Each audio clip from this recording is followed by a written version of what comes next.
I'm going to get straight into this one because this is a vastly misunderstood concept, and I feel like it would benefit a lot of people understanding this better. So, when I was 13 years old, I looked up on YouTube how to get abs in 10 minutes home workout like every single other human on the planet did. And in these workouts, you're basically being fed a load of BS. It's workouts that look good for YouTube, but they don't actually train your abs in a proper way. So I'm going to explain something to you that will help illustrate my point with this. People don't see abs for what they actually are, which is just a muscle group in your body like any other muscle group. Like your back, your chest, your arms, your shoulders. Your abs are just a muscle group. So why is it that people will do planks and not just when they're curling a barbell, just hold it right here and not go through the entire range of motion? When we curl a dumbbell or a barbell to do curls and work out our arms, we go through an entire range of motion, right? Yet when we train abs, we'll do something stationary or static where we're just staying still until we're shaking and then we collapse. Does that make sense when you really think about it? No, it does not make sense, because otherwise everybody, to be most efficient, they would just hold the weights in one place and not actually go through an entire range of motion. The reason we go through an entire range of motion with every muscle group in our body is to challenge the muscle through a full resistance path, which provides more mechanical tension. And mechanical tension is one of, if not the biggest driving factors for muscle growth. So when it comes to your abs, which are just another muscle group in your body, why would you hold a static position and think for some reason that's going to be better than going through a range of motion? So I'm going to give you my favorite ab exercise, and this is really the only ab exercise you need. I'm going to show you the exercise in a minute, but the way to get abs is going to be through two different factors. The first factor is how built up are your ab muscles, and the second is how lean you are to actually reveal the muscles underneath all the fat.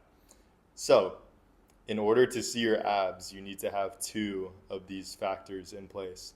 One, your abs are built up to a somewhat decent degree at least.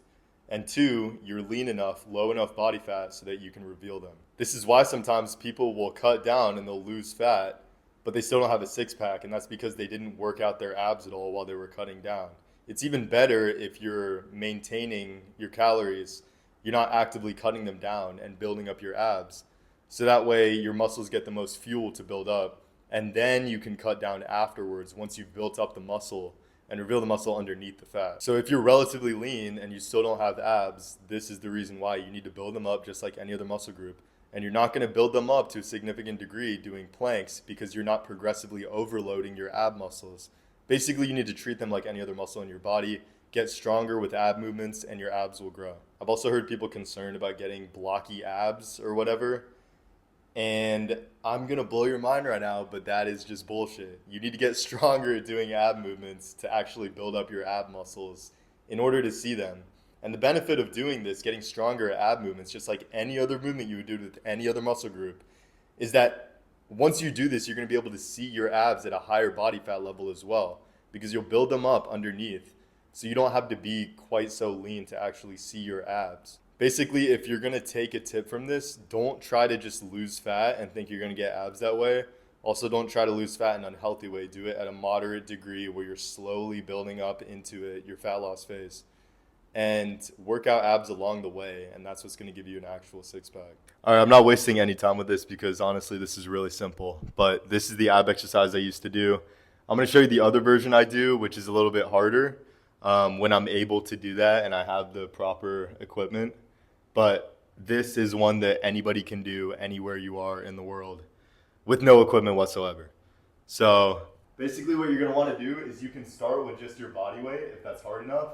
But I'd say if you can do more than 12 reps with just your body weight, I would get a dumbbell. You can start with lighter weights and then work your way up.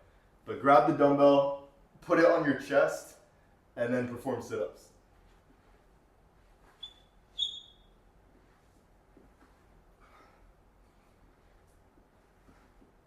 And then once you get to a point where you can do 12 sit-ups with your weight, either move up the weight or progress farther in reps. Honestly, I think it's better if you can move up in the weight just because it's easier to track your progression that way. And you don't want to, realistically, you're not going to be doing infinite amount of reps with whatever weight you have, unless you're already well trained. But Yeah, either move up in reps or move up in weight. That's how you can actually build your ab muscles. So now I'm going to show you the version that I do. So I don't have enough space here to set up the camera far enough away to actually do them on camera. But basically I just strap my feet in to the bench and then I'll lay back and do decline sit-ups holding one weight in each hand so that I can get a bigger stretch and hold more weight with them. So yeah, abs are a muscle group just like any other muscle in your body, and that's all you need to do.